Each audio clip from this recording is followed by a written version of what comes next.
talent on loan from God. Much, much more than I will ever need, and if I could share some of it, I certainly happily would. But I am endowed with that which I am endowed. Great to have you here, folks. Another big, exciting, busy broadcast hour brought to you by me, the Excellence in Broadcasting Network, and the Rush Limbaugh program at the Limbaugh Institute for Advanced Conservative Studies. Telephone number, if you want to be on the program, 800-282-2882. The email address, lrushbo@eibnet.com. All right, let me get to the healthcare stack. Now, maybe a couple of things before we get to the healthcare stack. You know, this is not a healthcare story, I must be honest. This may be, and this is tough to say, the best example of the Limbaugh theorem yet. And that's hard to say, because there are examples of the Limbaugh theorem every day. The Limbaugh theorem, by the way, you know what? It's almost like gravity. When Sir Isaac Newton finally explained gravity to people, that was it. Everybody understood it. The Limbaugh theorem is the explanation of how the Obama administration works. And there are examples of it constantly because it's how they work. Some days the examples are better than others. Now, today's example comes from the New York Times. Headline: Obama, before a military audience, vows to end across-the-board cuts. President Obama stood at this desert base, Camp Pendleton, California, on Wednesday, before nearly 3,000 Marines, sailors, and their families, and a captive audience of two Republican adversaries from Congress. And he vowed that he would fight to end across-the-board budget cuts that have shaken the military. For crying out loud. I really don't know of a greater example of the Limbaugh theorem, and there it is in the first paragraph. Here we have the architect of military cuts. Here we have the man who has been responsible for them, going to an audience of Marines and others at Camp Pendleton and promising that he would fight to end them. Not only was the sequester Obama's ideas, he insisted on it. You know why he insisted on the sequester? Because it had automatic military spending cuts. Obama knew that the sequester would cut military spending the most, and it did. On top of that, in 2008, Obama ran on the promise of cutting the Pentagon's budget by at least $1 trillion, since we wouldn't be fighting wars in Iraq and Afghanistan anymore. And that $1 trillion savings was going to pay for Obamacare. Remember? Obamacare magically came in at less than $1 trillion, and that it was not going to bust the budget. It was going to save money, because we were going to cut the military budget by $1 trillion. And so we were going to take that money we were spending on Iraq and Afghanistan, and we're going to transfer it to health care to be a wash.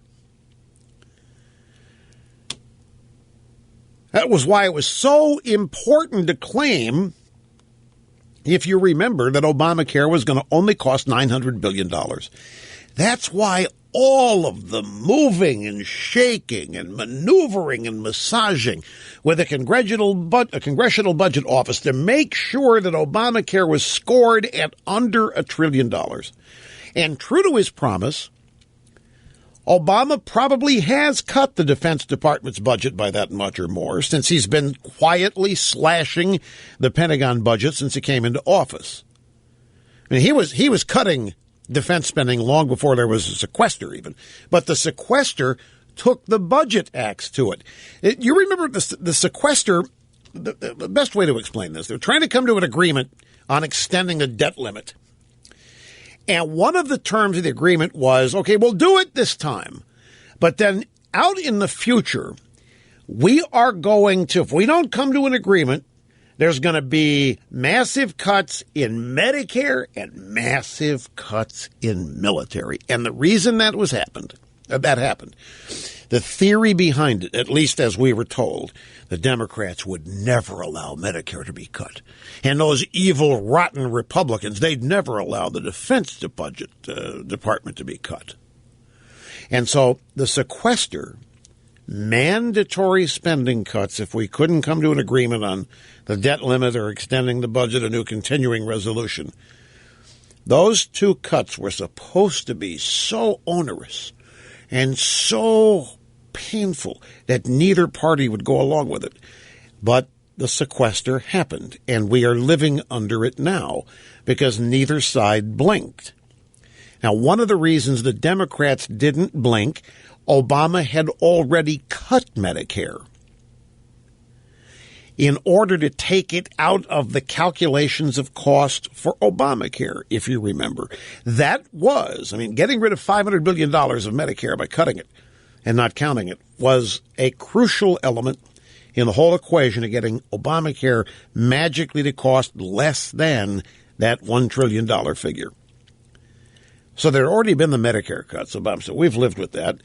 But he was salivating over the automatic massive cuts to the Department of Defense that the sequester would bring. And it was his idea. Don't forget, he tried to pass the sequester off as a Republican idea. It was his.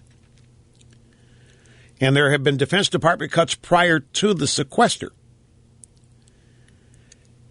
So this is it's like Colonel Sanders going to a chicken farm where the chickens can understand English and saying he's tired of chickens being killed. And he's going to finally do something about it. It's no different. This guy goes out to Camp Pendleton vowing to fight the across-the-board budget cuts that have shaken the military. This is just hubris or chutzpah. I don't know what it is. But it is the Limbaugh theorem, maybe the best example. How many of you really think the Republicans are cutting the defense budget? It's just laughable. And, of course, it's the military. They have to stand there with full respect. They can't hoop and holler and shout back, what in the hell are you talking about? Because this is the guy that's done the cutting. Here's still more Limbaugh theorem from an unfazed Reuters headline, Obama's economic speeches pound Republicans.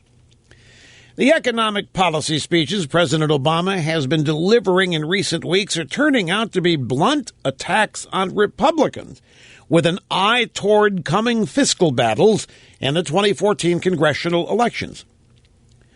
Really? So why did the taxpayers have to pay for these campaign swings? He's simply running a full-bore campaign against House Republicans.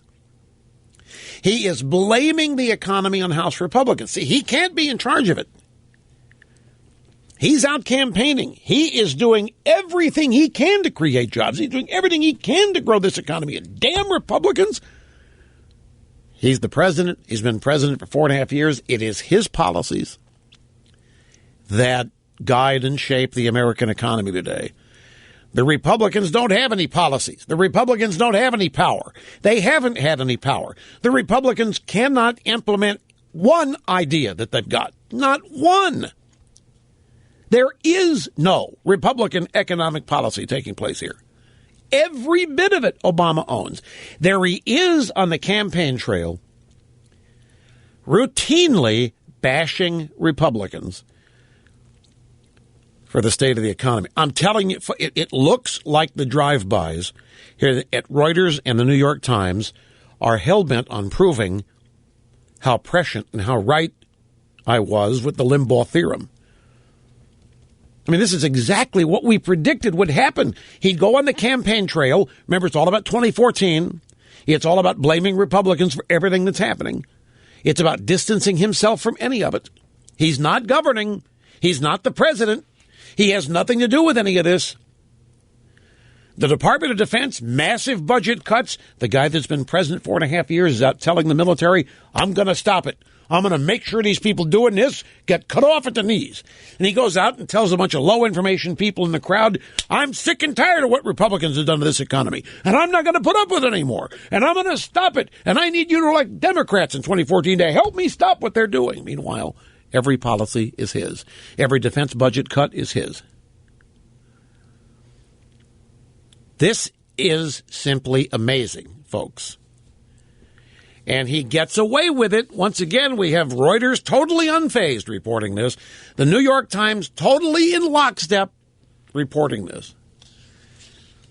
And the Times reporters, Jackie Kalmus at Reuters, it's Steve Holland, and believe me, they know.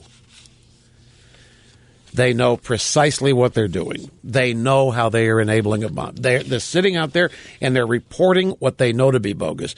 I got to take a break. I promise the healthcare stack, it is coming. It's right here, right at the top now.